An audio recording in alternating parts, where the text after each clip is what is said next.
기쁨을 잃어버린 시대. 여러분은 언제 마지막으로 진짜 기뻐하셨나요? SNS를 열면 웃는 얼굴들이 가득합니다.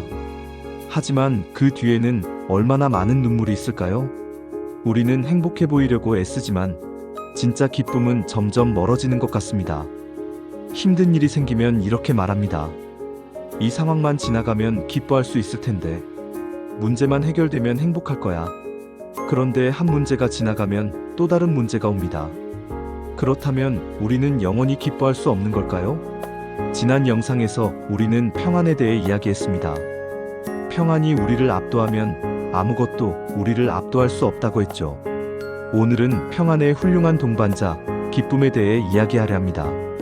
성경은 이렇게 말합니다. 소망의 하나님이 믿음 안에서 여러분을 기쁨과 평강으로 충만하게 하시기를.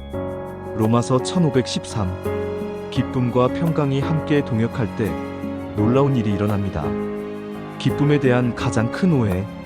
많은 사람들이 이렇게 생각합니다.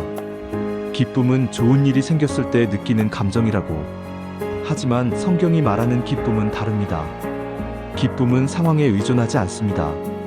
기쁨은 어떤 일이 일어나든 상관없이 하나님께서 우리에게 어떤 분이 되어 주실지를 아는 데서 옵니다. 그래서 바울은 이렇게 말할 수 있었습니다. 주 안에서 항상 기뻐하라. 내가 다시 말하노니 기뻐하라. 빌립보서 44. 항상 기뻐하라고요? 힘든 일이 있어도? 문제가 쌓여 있어도? 네, 맞습니다. 왜냐하면 기쁨은 상황이 아니라 사람, 바로 하나님에게서 오기 때문입니다.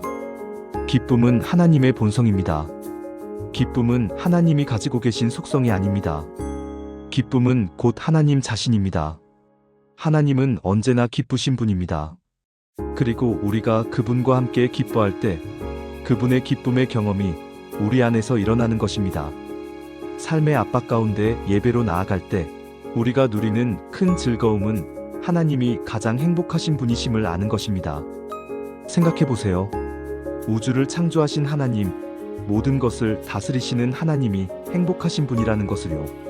그리고 그 하나님이 당신과 함께 계십니다. 기쁨은 우리를 강하게 합니다. 성경에는 놀라운 말씀이 있습니다. 주 안의 기쁨은 당신의 힘입니다. 느헤미야 810. 기쁨의 능력은 우리를 결핍의 자리에서 끌어올려 넉넉함과 힘의 자리로 높입니다. 여러분, 약할 때 억지로 강하려고 하지 마십시오. 그 대신 기뻐하십시오. 기쁨은 하나님의 본래적이고 자연스러운 공급입니다. 기쁨은 대적을 압도합니다. 하나님의 빛나는 기쁨의 아름다움은 모든 상황을 압도하고 모든 대적을 이길 수 있도록 주어진 것입니다. 야고보 사도가 이렇게 말한 이유가 여기 있습니다. 모든 시험을 만나거든 온전히 기쁘게 여기라. 이것은 어려움을 즐기라는 뜻이 아닙니다. 이것은 너희 상황을 주님의 기쁨으로 잠식하라. 하나님의 행복으로 네 환경을 압도하라는 뜻입니다. 기쁨은 하나님의 크심에 대한 우리의 기대를 키우고 동시에 어려움의 크기를 줄여줍니다. 예수님의 비밀. 히브리서 12장 2절은 놀라운 말씀을 전합니다. 믿음의 주요 또 온전케 하시는 이인 예수를 바라보자.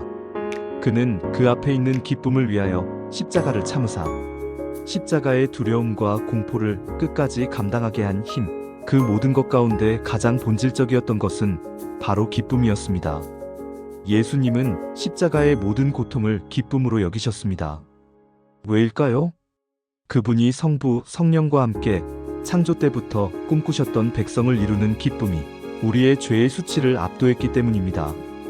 우리가 새로운 삶을 살고 새로운 피조물로 변화될 수 있다는 사실이 그분께는 지불할 만한 가치 있는 대가였습니다. 예수님은 장차 오게 될 미래와 연결되셨고 그것이 현재의 고통을 이기게 하셨습니다. 기쁨이 예수님을 붙들어 결국 그분을 안식의 자리, 곧 오늘날 하나님 보좌 우편에 앉으신 자리로 이끌었습니다. 축하의 예수를 배우십시오. 우리가 기쁨을 훈련하는 것은 곧 축하의 예수를 배우는 것입니다. 우리는 무엇을 축하하고 있습니까? 바로 하나님을, 하나님이 우리와 함께 하심을, 하나님이 내 편이심을, 하나님이 내 안에 계심을. 그분은 우리를 둘러싸고 모든 것을 우리를 위해 일하게 하시며 반드시 도우실 것입니다. 우리는 하나님이 어떤 분이신지 아는 그 사실을 기뻐하며 축하하는 것입니다. 기쁨을 미루지 마십시오. 상황이 좋아질 때까지 기쁨을 미루지 마십시오. 왜 하나님께서 주시는 우리를 강하게 하는 바로 그 선물을 뒤로 미루겠습니까? 그것은 이치에 맞지 않습니다. 그레임 쿡은 이렇게 말합니다. 약할 때 억지로 강하려 하지 마십시오. 기쁨은 하나님의 본래적이고 자연스러운 공급입니다. 그러니 단순히 기뻐하십시오. 왜냐하면 여러분은 지금도 하나님의 미소 아래 살아가고 있기 때문입니다. 그레임 쿡의 실제 경험을 들려드리겠습니다. 어느 날 그는 공항에서 비행기를 타려고 서두르고 있었습니다. 출발까지 몇 분밖에 남지 않았을 때 하나님께서 말씀하셨습니다. 저기 저 여자를 보라. 그레임은 속으로 생각했습니다. 주님, 지금은 안 됩니다. 비행기 놓치겠어요. 그런데 주님께서 말씀하셨습니다. 걱정하지 마라. 내 비행기를 내가 붙들어 주겠다. 주님은 초록색 자켓을 입은 금발머리의 여성을 가리키셨습니다. 그녀는 너무 오랫동안 슬픔에 잠겨 있었다. 이제 내가 그녀를 다시 기쁨과 웃음으로 이끌고자 한다.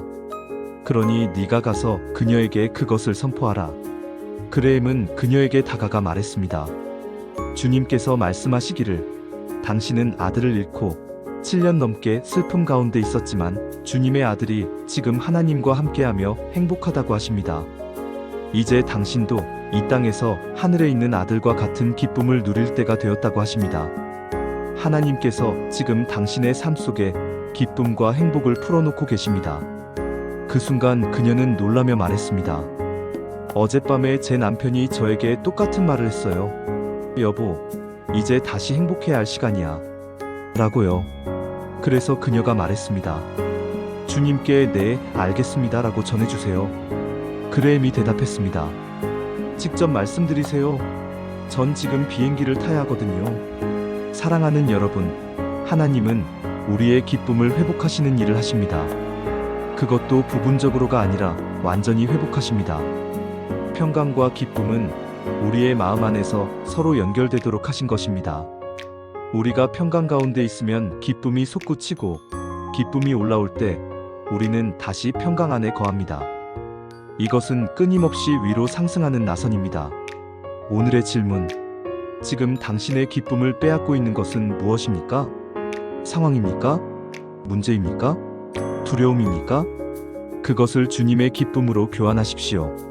왜냐하면 당신은 지금도 하나님의 미소 아래 살아가고 있기 때문입니다. 오늘의 초대. 오늘, 지금 이 순간부터 당신을 초대합니다. 주 안에 있는 기쁨에 평강을 동반하도록 허용하십시오. 폭풍 가운데서도 평강 안에 거하십시오. 잠잠히 서서 하나님이 어떤 분이신지 알며 주님께서 새로운 방식으로 그분의 기쁨을 여러분의 힘으로 삼으시기를 원하신다는 사실을 발견하십시오. 우리가 모든 것을 기쁨으로 여길 때, 모든 상황을 하나님의 훈련의 장으로 삼을 때 우리는 항상 기뻐하는 삶의 방식을 길러내게 됩니다. 기억하십시오. 주 안의 기쁨은 당신의 힘입니다. 기쁨은 상황이 아니라 사람, 하나님에게서 옵니다. 기쁨의 능력은 당신을 결핍에서 끌어올려 넉넉함의 자리로 인도합니다. 기쁨은 예수님이 십자가를 견디게 한 그 능력입니다. 그리고 그 기쁨이 지금 당신 안에 있습니다. 오늘 이 말씀이 당신의 마음에 진정한 기쁨을 가져다 주기를 바랍니다. 주 안의 기쁨은 당신의 힘입니다. 질문 1. 지금 당신의 기쁨을 빼앗고 있는 것은 무엇인가요? 그것을 주님의 기쁨으로 교환한다면 무엇이 달라질까요? 질문 2. 주 안의 기쁨은 당신의 힘입니다. 이 말씀이 당신의 삶에서 구체적으로 어떤 의미인가요? 질문 3. 오늘 하나님의 어떤 모습 때문에 기뻐하고 축하하시겠습니까? 댓글로 나눠주세요. 감사합니다.